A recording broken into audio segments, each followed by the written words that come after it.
Hello, happy come. You're looking stunning as usual, Bhavna. Oh, you look great too, Tracy. You look great too. How have you been? Yeah, it's great. What have I been doing? I was just thinking, not a lot really, since I saw you last. I did go to my networking thing. So I'm going networking, this very formal, casual formal networking thing. It's quite interesting because there's a lot of property people in there. They talk about what's going on in Australia, obviously. So that's interesting for me because that doesn't interest me personally. It's not things that I follow. So yeah, I was at the networking thing and I get 3 minutes to talk about my business and what I do. So this networking session, it's to help, it's part of the life craft coaching. Well, that's who I'm representing, my business, my coaching and training business. And everybody's there representing their business. But the idea is you're not there to sell to people in the group. You're there just to help everybody really understand what you do, who your clients are, so to get a deep understanding and build relationships with everyone. And when it got to me, I was like, well, what am I going to talk about? How am I going to help these people understand what I do in 3 minutes? So I just decided to use the 3 minutes as an information session on something I would teach in the training or share with client. So that's what I did. I talked about language and I gave them 3 tips about language used and the suggestion it gives to the person receiving it. So that's what I did. Oh, great. And then somebody gets half an hour to talk and they talk for half an hour. And the guy talking was a travel agent. So there's a travel agent in there. Interesting. Yeah. I think he's great. So he's got a travel company. He's been doing it for 25 years or 30 years or whatever, and a long time. So he's talking about how he finds flights and the different coaches and different prices and what the trends are with ticket pricing and the benefits of using an agent versus doing it yourself. And what kind of business does he have in terms of, is he a personalized travel consultant? He owns a business, travel agency business. And what makes a travel agency different from everyone else's? Well, they do the work. You know, you're online searching for the best fares. They do the work, but they've got access to more. They've got access to the system that every travel agency has access to. Right. They can hold seats without you having to pay yet, like for a few days. Yeah.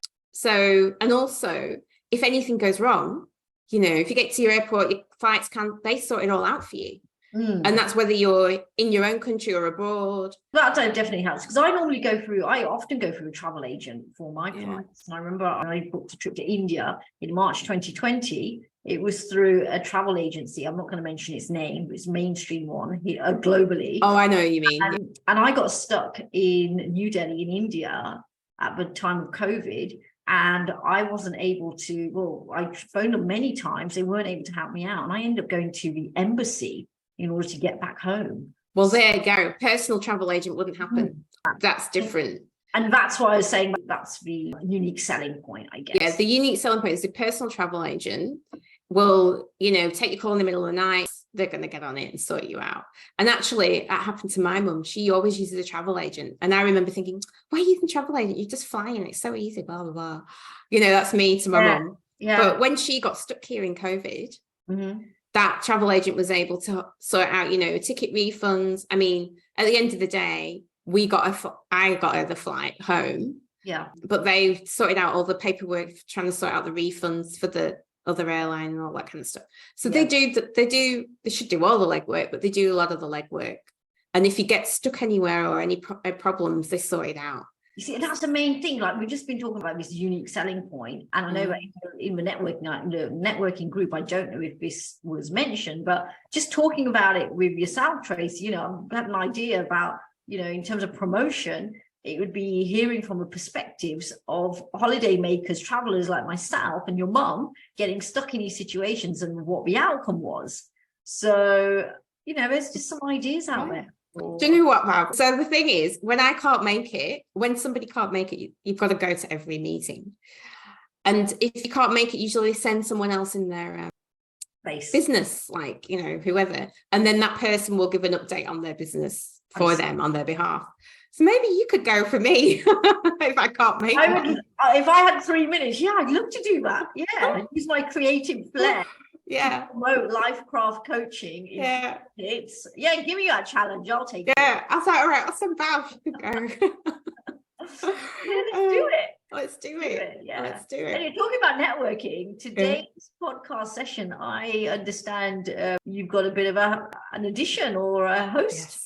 We've got a very special guest today. And I did actually meet a friend of a friend, and we networked, we met for a coffee, and she's so interesting. I thought she has to come on this podcast. So I asked her, and she very kindly accepted the invitation.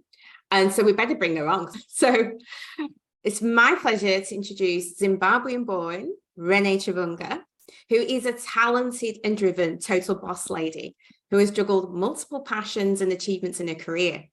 She scored multiple awards, including the coveted Australian Water Association New South Wales Kamal Fernando Mentor of the Year Award. Clearly, Renny is the definition of a powerhouse woman with a career spanning engineering, research and development, energy, circular economy, planning, incident management, and water operations, all while juggling her roles on advisory boards and committees. And half of those things, I don't even know what they are. Let's find out. Yeah. Let's find out. But that's not all. Renny also happens to be a successful model and actress who strutted her stuff on the catwalks of New York Fashion Week, appeared in the movie The Great Gatsby.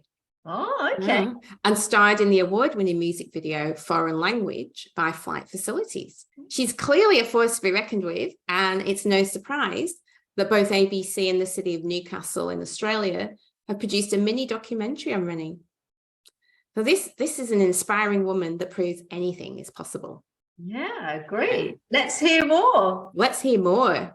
Hello, Renny. Hi. Hi. Welcome. Thank you for having me. Yes, welcome to All-Inclusive Podcast. We do this every time. We get really carried away talking at the beginning. If you're waiting. So apologies for keeping you waiting. Oh, no. I just thought that was just part of the process, you know? So. Renny, Tracy has just described and given a bio. She shared a bio with you. And yeah. Gosh, what a range. What a range. So I'm really excited to meet with you, and also to hear and to have you here and share your experiences. Yeah, absolutely. We both are so excited to have you here. It really is a pleasure. Thank you. And I just asked this question. This is like, what did you think of the questions we proposed for you? Like, what did you think of those? I thought they were great, because honestly, I kind of needed your help in terms of directing what you wanted to hear from me. So no, I had no problems with the questions. I think what it was just finding the key things to articulate in a short space of time when there is a whole range of things that you can go into, you know? Yeah. So yeah, I thought they were very well thought through, and I'm keen to, dig a bit deeper and allow you to question me a bit, and, Oh, great. I'm so excited. So excited. Oh, if I've got time, I'm going to ask you about your hair, but we'll come back to that. Okay. You have had a career background in fashion, film and engineering. So can you tell us something people seem to misunderstand about you in these industries? Yeah, this is a challenging one before you answer, but I thought the best thing that I could say was I find it quite interesting how many people do not expect a model, or did not expect a model to be an engineer. Mm-hmm. And now people who did not expect an engineer to have been a model. Yeah. It's quite remarkable how many times, there's somebody in my calendar who's supposed to come meet this engineer, and I go downstairs to concierge to meet them, and they just so taken aback. I'm just not what they expected. They're so confused, people are like, oh yeah, I thought I was meeting an engineer, but then you look so model-like. I wasn't even sure if I was in the right place sometimes, So it's very, very confusing for people. But nowadays, it's kind of like my game. I'm going to expect them to be surprised, and I just work with it. And when I was modeling, it was quite interesting. You spend a lot of time in hair and makeup, And eventually the conversation goes to, what do you do when you're not modeling? People would share all the different things that they're doing, part-time jobs, if they're not able to sustain their income fully. And then somebody would say, oh, you should ask Renny what she does, and I'd say, I'm an engineer and I used to fly planes and different things like that.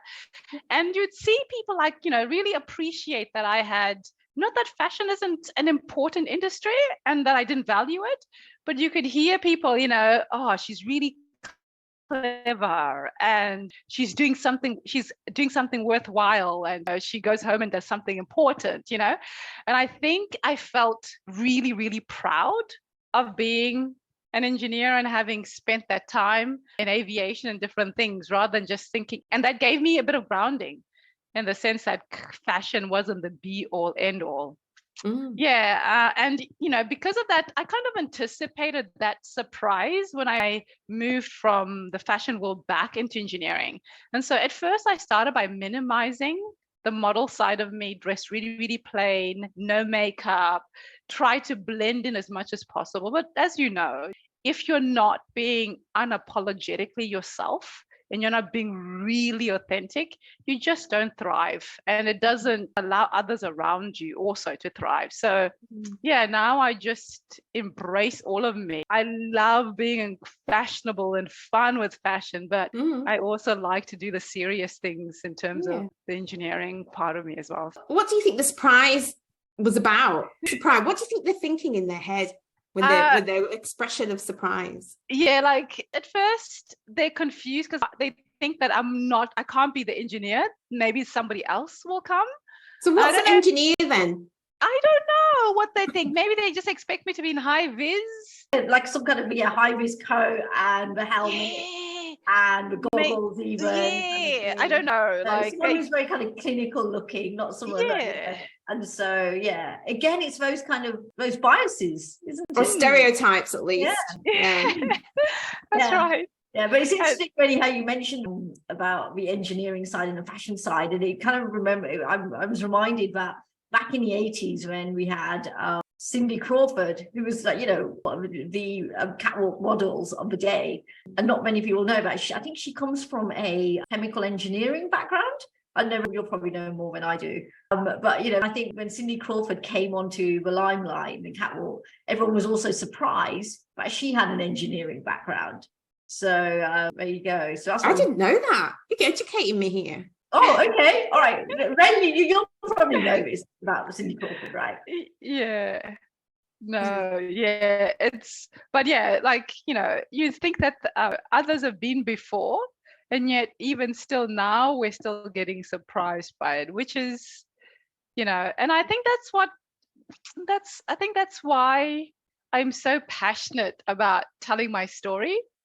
I do want the young girls, and I guess even just everyone, to grow up thinking, and then there is an incredible amount of diversity out there, and your career doesn't have to be locked into some box, and you don't have to necessarily look a certain way for you to be considered an engineer or a model, that people who are long and elegant and well dressed and well put together can just be as easily on the catwalk as they are in the trenches and fixing pipes and doing different things. So yeah, definitely. Well said. I think you've hit the nail on the head there, because like the fashion world, it's very two-dimensional. It's what you look like, and here you are, Renny. You've basically kind of blown that theory out of the water, because you're here representing and basically also saying that just because also, yes, I look great, but I also have other talents, and so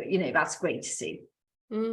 It is. And I'm just trying to think about what's the mindset and the attitude. And I kind of get it, because I'm probably fallen into the same trap. Because if you think about it, people have careers, and traditionally, people have careers and that's their career. Like you're a model, or you're a singer, or you're an accountant, or an engineer. So the idea of having multiple careers, that's already like a bit of a I was going to say mind F, but it is a little bit. We can use a beep. And then also, you've, especially in the fashion industry, you think, well, models have to be beautiful and have to look a certain way to be a model. And maybe there's an assumption that they love that and that's what they aspire to be, just because they are. I mean, just because you are beautiful doesn't mean to say you want to be a model. But I can understand why some people think, well, if you could be a model, why would you want to be an engineer? Or if you be an engineer, why would you want to be a model? Do you know what I mean? There's I'm trying to think of the confusion that some people might have in their head. Yeah, it's also about our identity there. It's like, if you're this identity, how can you be another identity? Or how can you take on another identity? And is taking on two identities in speech marks even possible? Well, it clearly is. Yeah, but it also challenges that stereotype, like you said, like you mentioned, Tracy. It's that stereotype, and you know, Renny, what you represent is it challenges people's perceptions of their own stereotypes. So yeah, it's interesting. Yeah. So the question that I was coming on to is the fashion industry has a reputation of being brutal and cutthroat with limited opportunities for people of color. And engineering has a reputation being very male dominated. So Renny, were there times when you faced barriers or experienced bias firsthand? And how did you handle these situations? Oh, yeah. One of the things that I remember, I guess I'll start with the modeling world. One of the things that I remember was there were many times, a number actually, that I lost an opportunity or missed out on something because they already had a black person. Black person. Yeah, that's right. And I remember thinking to myself, it used to hurt because I didn't understand, how can it not translate that if you need a myriad of, you know, white women, you represent them across the whole spectrum, how does it make sense that one black person can represent every other black person? And I'll explain it a little bit more, just so that there's no confusion. Like, if you go on an agency and you look at their website, I would go there and you'd see a white girl with short blonde hair. She's also got long blonde hair, and she's also got, you know, a little bit longer blonde hair. Tall, short, every spectrum of every woman in a white version is represented, but only one version of a dark girl is enough to show the whole of Australia what black women should be like. And that used to really hurt me. I'm like, I would love to see a black person who is a little bit lighter skinned, you know, and looks more Southern African, you know. And then now that I've got nieces and nephews who are, a mixed race now, I would love for them to be able to look up and see somebody who looks exactly like them. And at the time when I was modeling, that wasn't as common. And that was really hard for me to reconcile. And I remember when my sister got married, I thought, this is an opportunity for me. So I touched base with two local bridal magazines and said, hey, my sister's getting married. I'm putting on this great kitchen tea. I've got all this planned. Would you like to feature? And, they both did. And they then offered to also feature the wedding. Because I just thought, at least there has to be at least one bride who looks dark, dressed in beautiful makeup. So people can see that, bridal magazines and Black people also get married. It doesn't make sense to me that the only people who get married or go to the gym are white people. And so they are the ones who advertise everything. Does that make sense? Yeah, absolutely. It's like and now, it's much, much more common. But when I was modeling, it wasn't as common as, so we've seen the industry come a long way, but it wasn't like that when I was in the industry. No, I'm just like, agreeing, because I remember when I moved here in 2007, I remember one of my family members saying, why are you moving to Australia? They're racist. That's what he told me. And that never even occurred to me. And I wouldn't necessarily say I believe that, but there is definitely a lack of representation. And then there's obviously how they're treating the Aboriginal, the native Indigenous population. So there's those things to contend with. However, Australia's a beautiful country. There's beautiful people. here and I love living here, so I'm going to live where I want to live. But I didn't see any Black people. I didn't see Black people in the suburbs that I was living in. I didn't see Black people in any media. And it was very noticeable because coming from the UK, there's a lot more variety, I guess. Diversity. Variety, even in the media. I mean, I'm not saying it's perfect because it wasn't great still, but there was a lot more. So coming from more to less, it was very, very noticeable for me. Yeah, and it's very natural. It's very natural, isn't it, Tracy, in the UK? It's like you don't really tend to think about it. Whereas it's only when you come over here, after living in somewhere like the UK, where, you know, there's so many of what you look like. And then you come over here, and that's when you notice it, where there's hardly anyone.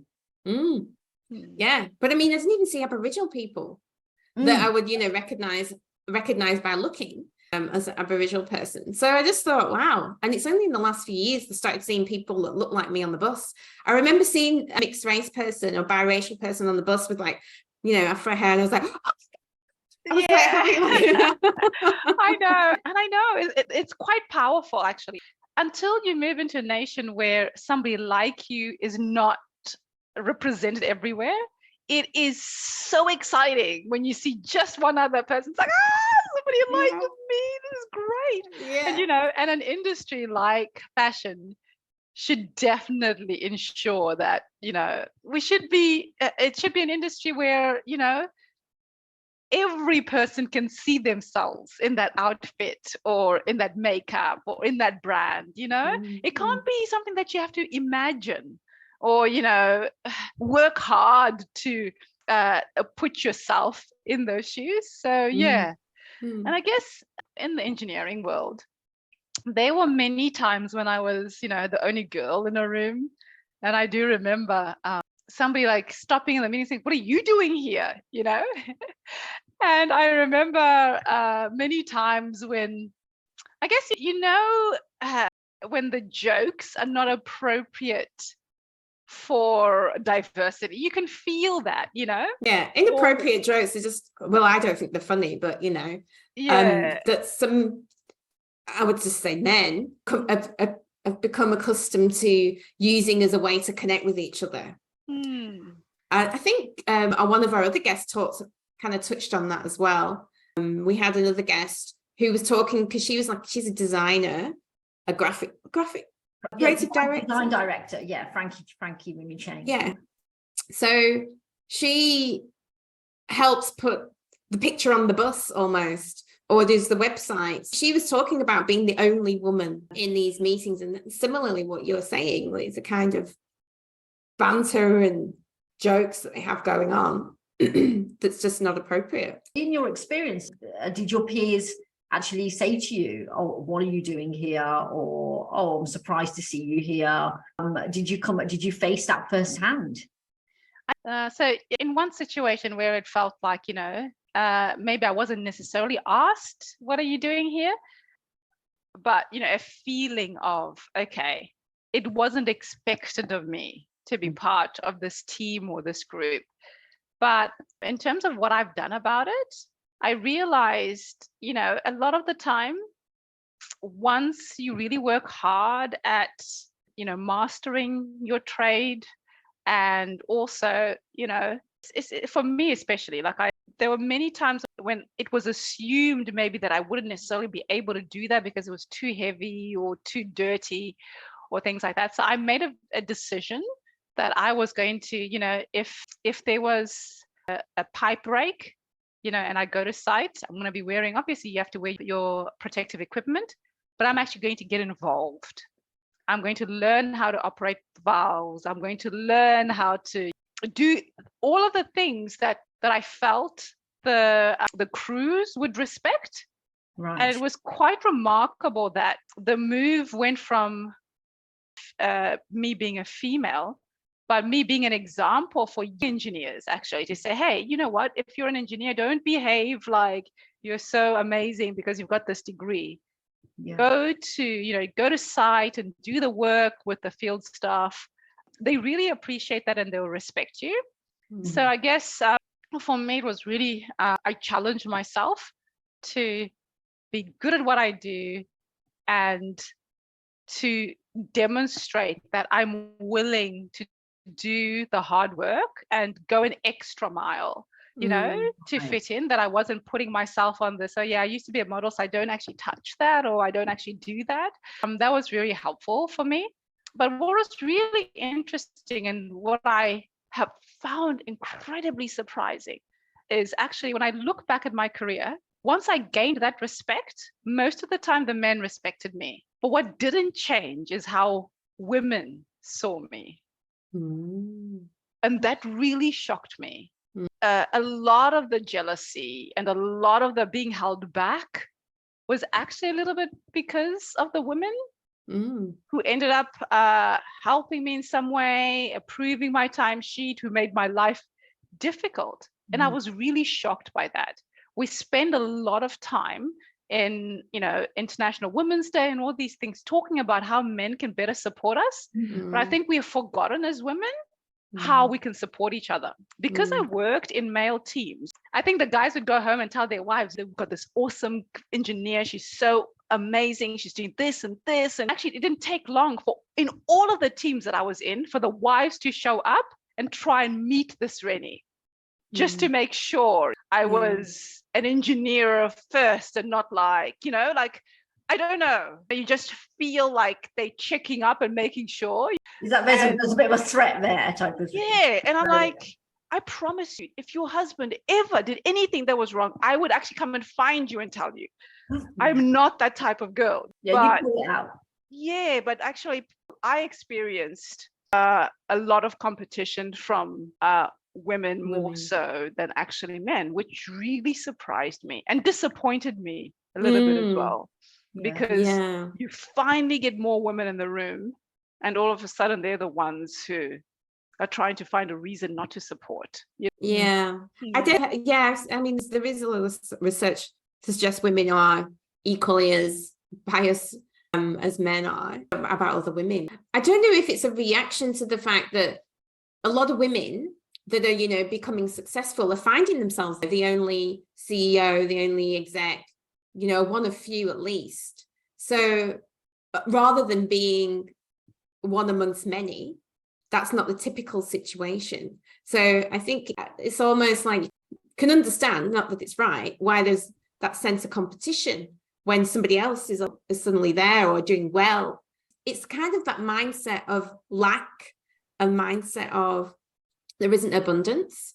It's almost like a mindset, well, there's not enough room for more than one successful woman, because that's been the narrative for so many years. You hit the nail on the head, because that's exactly what it is. When you suddenly realize that there is enough room in this world, enough opportunities in the world for everybody to shine and to sparkle, you lose that guardedness and that, you know, I'm going to hold back to all of my skills and my talent and not share, because if I share, they might just outshine me, you know? And and that's and that's absolutely one of the things that I have tried to change. Like in everything that I do, if I can give you what I know, I will try and do that. And I will choke it down your throat so you don't have to make the same mistake, because I truly want as many people to succeed and to take as many people along my journey with me as possible. Because I just don't feel the threat. I just don't feel like there is need to compete, because the Renny I am, even if we have the same name, no other Renny can be the Renny Chivunga that I am. You know, you can't replicate me and you can't replace me. So there's no need to be selfish. Yeah, and it's great about there's this perspective about, like you've just explained, Tracy, about yes, there's one person and, you know, they may think it's like, okay, well, because I'm the one in this space, I'm dominating it. It's not necessarily about that perspective. It's about what you're basically doing, which is going beyond representation and taking it to the next level, which is basically you're paving a way, making it easier for other people like yourself to then go on this journey. So that's basically that perspective. It's taking that route rather than taking the route of, oh, I'm in this space, I'm the one here, and I'm owning it. And it's an attitude of abundance, essentially. It's an attitude of abundance. There's more than enough for everyone. And I like to do a bit of devil's advocate. I'm just trying to put myself in the shoes of a woman that might behave that way. And then I'm thinking, there's been so many years and years and years of struggle of being pushed down to not be able to get to those places. Like even the women that may be making your life difficult, say, generally as a gender, that's been the case for so long. So you're meeting this struggle all the time, and then there's a bit of light and you make it. And then you just don't want anybody. It's like, no, you've got to struggle like I struggled. Right. I can just try to make sense of the mentality. And I think too, it took me a long time to be an advocate for women specifically as well. Like when I started volunteering within, let's just say, Engineers Australia, for instance, I started in the technical college. And it wasn't until a little bit later when I felt comfortable within myself as a woman to say, actually, I'm going to support the refounding of the women engineering for that division. Because I guess there is a bit of a, there is a sense that if you're the woman who's constantly about women's rights and let's lift other women up, there was a bit of you were looked down upon if you shouted the loudest about women's rights. So I think I can understand that some women maybe don't speak out as often as they should because they're concerned that they will be less respected because of that. But I feel like more and more, speaking out on behalf of others is becoming more acceptable. Yes, I mean, it's a difficult one. It really is a difficult one to navigate because what you're sharing here, Renny, is that in your experiences in the engineering world, it sounds as though you've had to work above and beyond to prove yourself. However, you've also had to be mindful in the employment place in terms of what you're speaking about because of how you're seen. So it's a difficult one to navigate through. I don't know, is it? I think if you, depending on how you feel and how confident you are and how strong your sense of self is, I don't know. I mean, we talked about this before on the podcast about the idea of feminism, and it's become a dirty word, like advocating for equality. And why do you need to keep banging on about it kind of thing? Well, because we're still not where we need to be. That's why. Yeah. So as long as that's the status quo, then I'd say shout it from the rooftops. And in the engineering world, I think this is what Renny's mentioned is that in the engineering world, it may have a connotation. So I appreciate Tracy. Yeah, it's definitely we're not where we ideally should be or would like to be. Sorry, should I say? But in areas like engineering, there's still scenarios where it's difficult to navigate around. And it's not just engineering. It's lots of different industries, lots of different, even maybe in the fashion industry, there's lots of different places. It's still a problem, not just engineering, but we're finding that that's a problem in. I think it takes a lot of courage to make that decision and to navigate through and say, you know what, I'm gonna speak out about what I care about. I'm going to, And especially when you're not having lots of women support you as well. This quote we took from something you said in your media that you put out there. And you said, to lead and inspire change and better living by demonstrating what can be accomplished from courageously expanding my circle of influence. Can you tell us more about what this means? Yeah, I'm glad you asked me because I've often told people, like a mission statement of a business, sometimes it's quite obvious to everybody, but your own personal mission statement, once you make it and you've worked hard on it, it should really resonate with what you really want in your life. It doesn't always need to make sense to others. So in explaining it for me, I guess there are a few things that statement reminds me. One of the things is, I guess, for me being Christian, it's with God's help. I want to live an unprecedented life. I want to live a life that is unequaled, that is extraordinary, uncommon, pioneering, all these really wonderful things. And And by doing that, it isn't just because I want to be famous, I want to be well known, but it's like I keep saying, like, it is so valuable to me that I get seen for the sake of the next generation. The more I get seen, the more I excel, the more I get invited to different tables of influence, the more I'm courageous enough to introduce myself to that person or to take that opportunity, the more I'll get into speak into the things that really matter, those core issues, giving a voice to things that I care about and that, you know, the next generation cares about as well. Yeah, so that's where that comes from. I really want to be a leader and I want to inspire people to change things, but I want to demonstrate that it does take courage, and I want to be courageous enough and lead the way in showing people that can be done. And the other thing is, like, I feel incredibly blessed to be in a first world country and to be surrounded by opportunities. I have ancestors who didn't get that opportunity. I don't want to squander this opportunity and not make the most of it. So that my mission statement reminds me that my ancestors went through so much to give me this opportunity, and I need to make it count. Wow. Okay. So that's actually quite incredible and a way of looking at it. And I love how committed you are to living an extraordinary life, which certainly what we're hearing. And well, what are some of the things that you do really care about, that you know, that you want to change, that you want to be a leader, lead change for? I'll tell you what, like, you know, something really practical. Recently, I went home because my grandmother passed away. I'm sorry. And I knew I was the oldest grandchild, but in that setting, I realized that I was the oldest grandchild, you know?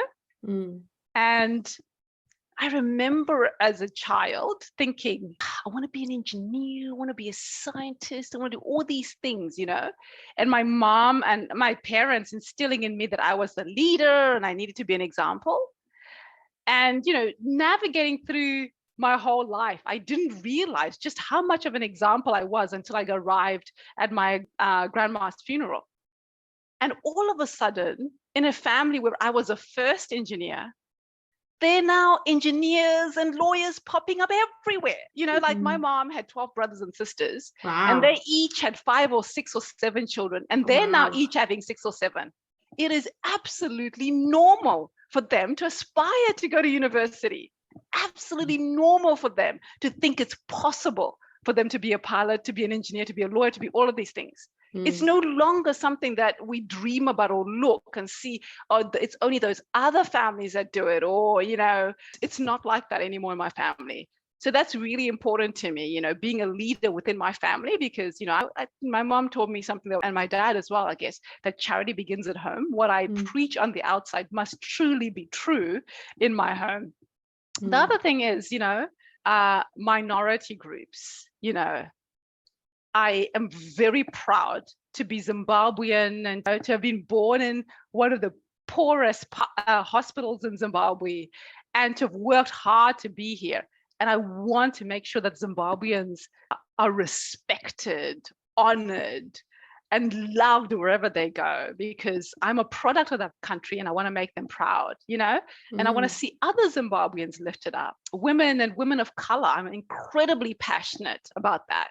I don't want a woman, because of the color of her skin, to be disqualified. And I want to lead in being an example of pushing and breaking down the doors that need to be broken so they can see that they can get there. But more than that, I hope to be invited more and more tables so I can speak into those issues. Yeah, so minority groups, you know, being an example for my family and making my family proud, really, really important. My name is so important to me. I want my dad, when people, you know, meet my dad, we've heard about these Chivungas in Australia. Are they yours? You know? And I want my dad to be able to go, like, yeah, those are my babies, you know? It really matters. It really matters. Yeah. Oh, wow. Look, what a beautiful legacy that you're creating there, Renny. I think that's amazing. It's very beautiful. And that you're very inspiring. I'm sure you will motivate many others definitely to pursue their passions, because it sounds like engineering was something you wanted to do from very young age. Absolutely. Like, I think I liked maths, physics, and all of those things in school. And then I guess when I did my pilot's license, just, I liked the flying component, but I really was curious, how does the plane actually work? And then watching, especially the water industry deteriorate in my country, I kept thinking, oh, somebody should do something about that. And now I look back and I think, oh, I chose the right degree. And I didn't even know at the time, because I didn't know anything about uni or anything like that. I was just so blessed that I chose chemical engineering, because it said something along the lines of use chemistry, physics, and maths and the sciences to solve real life problems. And it's only when I arrived in my lectures that I realized, oh my God, there's a whole water component. Oh my goodness. And then, and now I work in the water industry and really love it. And when I got an opportunity to speak, to challenge the president of Zimbabwe about the state of our water infrastructure, I was like, man, there is an opportunity to use that degree for good. But very passionate. I feel like with an engineering degree, there is opportunity for you to do so much good, hopefully. Beautiful. Well, it sounds like you've done a lot of good already. Yeah, and there's so much passion around the engineering, which is fantastic. And especially and you've been passionate about engineering since you were such a young age. So how did you manage that? How did you, when you were younger, and you were basically, you brought up in Zimbabwe, were there any kind of backlashes around you being female and wanting to be an engineer? How did that all pan out? Yeah. Oh, I was lucky enough to go to a private school, and that was purely because of the vision of my parents. So that was great. But it was a predominantly white school as well. I distinctly remember a time when we're sort of going through what we can do and different things like that. And the guidance was I could do something with my hands and different things like that, but it was never articulated that could be engineering, or I was smart enough to do engineering. And at some point in high school, I kind of wanted to rebel against the idea of, if it's not a Black thing to do, to have a powerful degree, I want to be the one who does it. And then I also went through a phase in high school as well, where I guess I was like, if it's only a boy thing to do, I must be a first girl to do it as well. So, Okay. that was another thing. Yeah, that was. It's always like the driver is, for you, the driver, it sounds as though the motivation, the driver for you is breaking that glass ceiling. Yeah, that's right. It sounds like rebellion as well. Yeah, that's right. I was wondering where you got the idea that there's Black degrees. Like, where does the idea come from? Like, the powerful degrees? Oh, my dad, my mom, my dad. They said, my parents would always I've got no idea how they got this way, because like my dad went to school and he finished school maybe at 12 or 14, and my mom finished school at 16. It's not like they were incredibly educated people, but it just sounds like they were born with this uncommon vision. I would say to my dad, oh, it'd be so nice to be an air hostess. My dad would say, oh, but wouldn't it be great if you flew the plane? Then he'd go ahead and actually take us to Zimbabwe International Airport, and we'd sit there and we'd all watch the planes land and take off, and he'd teach us what each airline was, and we'd watch everybody come off the plane and get on the plane. And it was so much fun. So I guess my dad said to us, if we can be a lawyer, a doctor, an engineer, and then if you want to do all these other fun things like model and different things like that, once you finish the degree, you are welcome, because I've laid the foundation and you can make money. And that's where it started, really. So but also just that instilling of constantly my parents challenging us to think higher and to think greater than what you would normally think as a child. But what would you know? That's what I mean. That's what I'm getting at. What was the cultural thinking of what you could achieve? Definitely, I felt that as a woman, engineering wasn't supposed to be something that I could do. And actually, even I just, I keep going back. I keep describing things as like a white thing to do and a Black thing to do, but that's just because that's kind of like, I was in a predominantly white school, and I did experience a lot of racism when I was in Zimbabwe. And, there were definitely things that weren't designed. I felt like being a Black person, I wasn't supposed to, like we'll be in history and they would laugh at how our, Lobongula, who signed off our land with an X to the British or something, white people would laugh at that and make fun of us. I felt like as a Black person, I was supposed to be stupid. Right. And I was supposed to, a lot of us weren't educated. We ended up being maids and we ended up doing all these things. There's absolutely nothing wrong with that profession. But if that is the only choice, you're raised to become a maid or you're raised to become a farm worker, not the farm owner.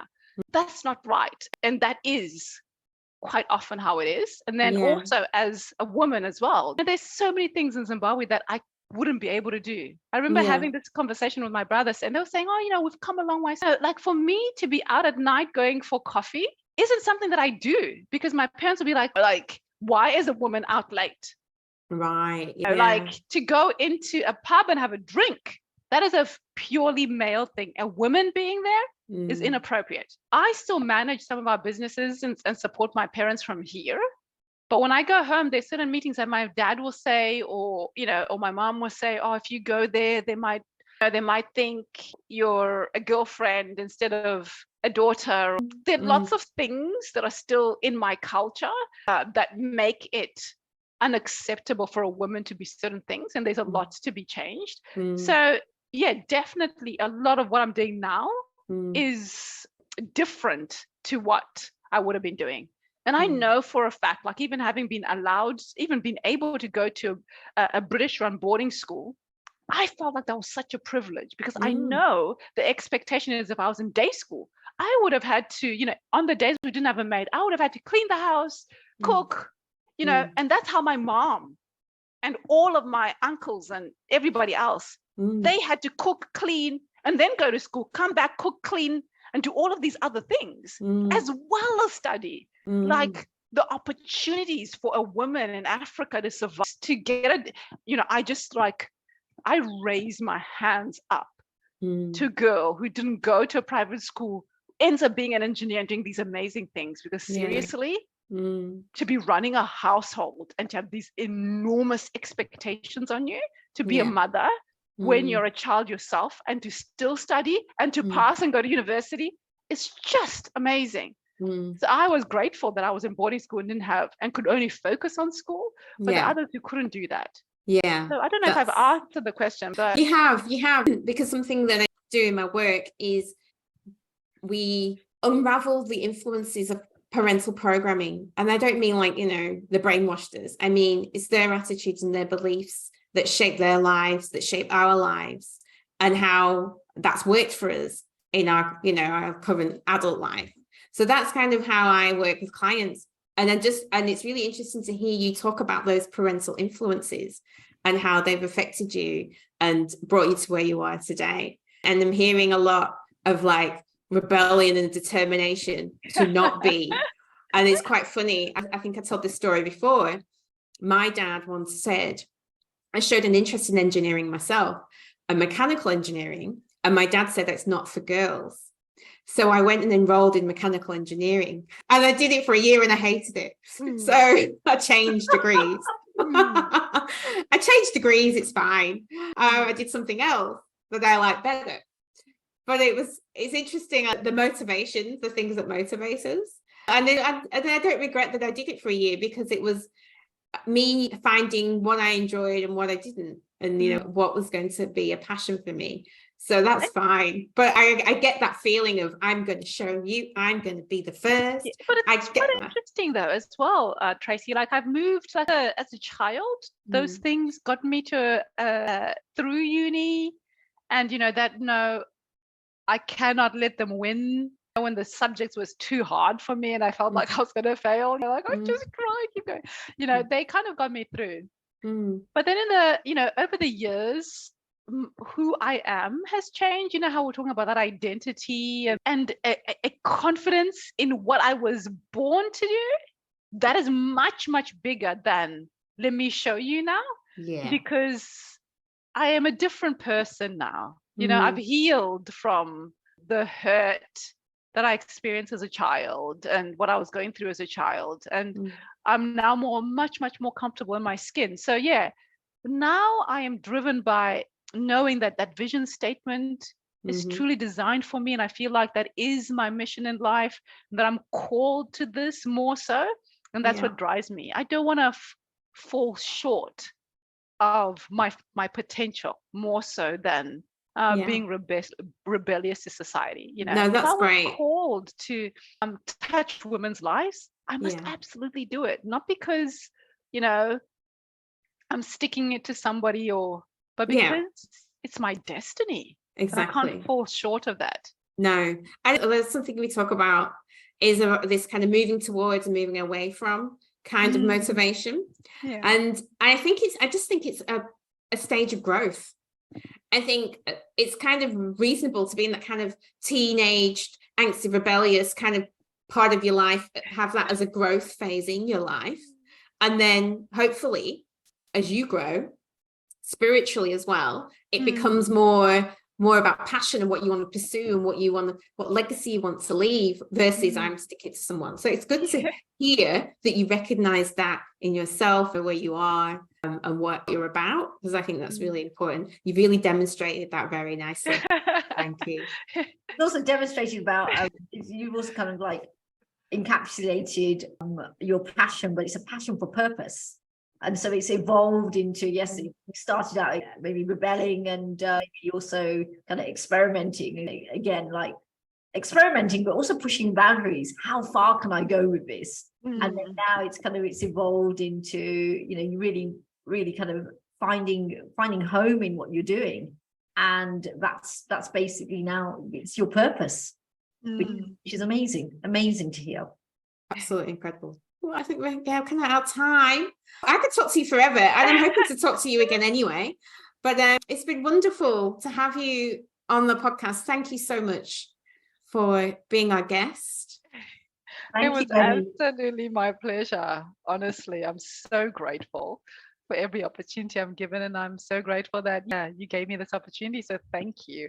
Oh, thank you. Thank you for sharing your story. Yeah, thank you for sharing your story. Well, I hope you have a lovely weekend, the rest of your weekend. Are you doing anything fun? Oh, not exactly, actually. I've got some marking to do because I tutor an engineering subject at the University of Newcastle. And so end of year marking. So not fun this weekend, maybe next weekend. And then, I've got a friend coming over as well in between all of that. So hopefully she will bring the fun into the mix. Yeah, hopefully. Enjoy your marking. Yeah. Make it fun. I don't know how, but make it fun. Hopefully. And I'll speak to you very soon. Thanks again, Renny. Right. Great to meet you, Renny. The pleasure is mine. Bye. Bye. So, Renny, isn't she amazing? Wow, that's really cool. I love that. Oh. Yeah.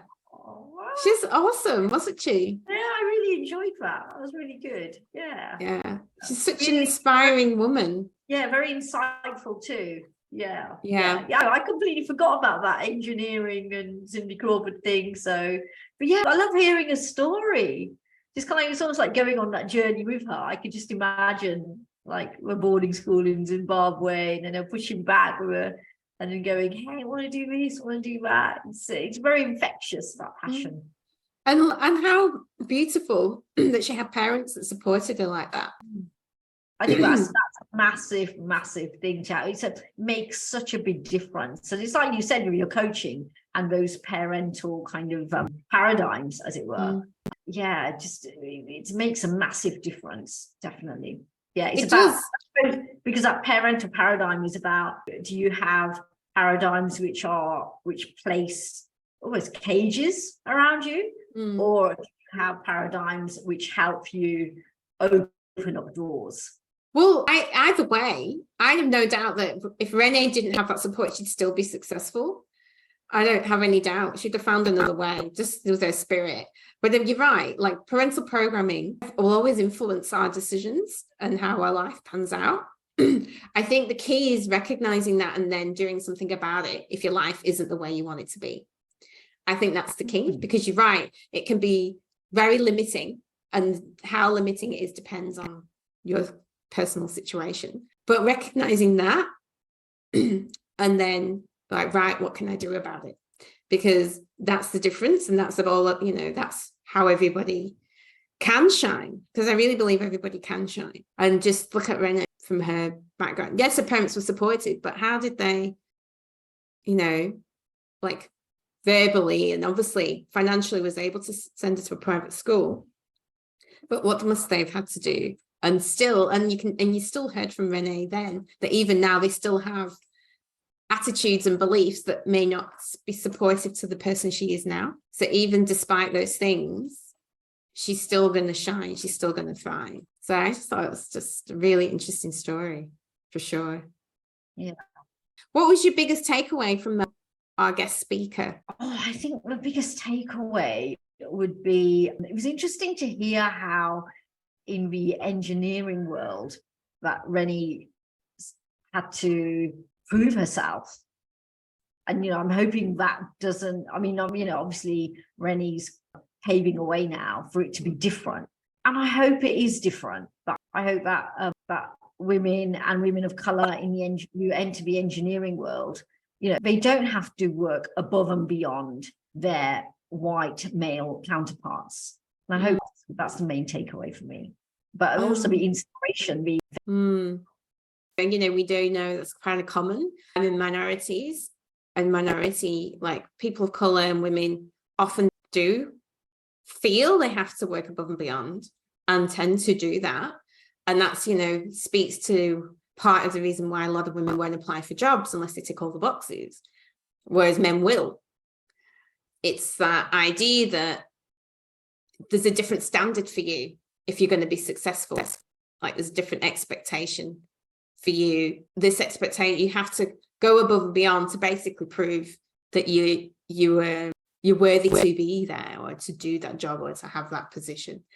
And I think that's a sad state of affairs, but it's quite common, unfortunately. Trying to think of what my biggest takeaway is. I think my biggest takeaway is, well, it was just something that she reminded me of, which I think is quite sad, and that's that women don't often support other women and can quite the opposite, hinder women from thriving. And I think that's really, really unfortunate to have that today still in today's day and age. I think that's, for me personally, that's why it's important to be a voice, to have this podcast, to constantly talk about these things, to talk about allyship, not just with men, but with women as well. It's really important that women are supporting other women as well. I think that's something to think about, for sure. So I'd say they were my biggest takeaways. She was fabulous. She is fabulous. Yeah, there's a lot of insights there. Yeah, absolutely. Food for thought. Food for okay, all right. Well, I guess that's all we've got time for today, this week, and I guess I'll speak to you again very soon. Yes, have a great week. See you next time. See you next time. Bye.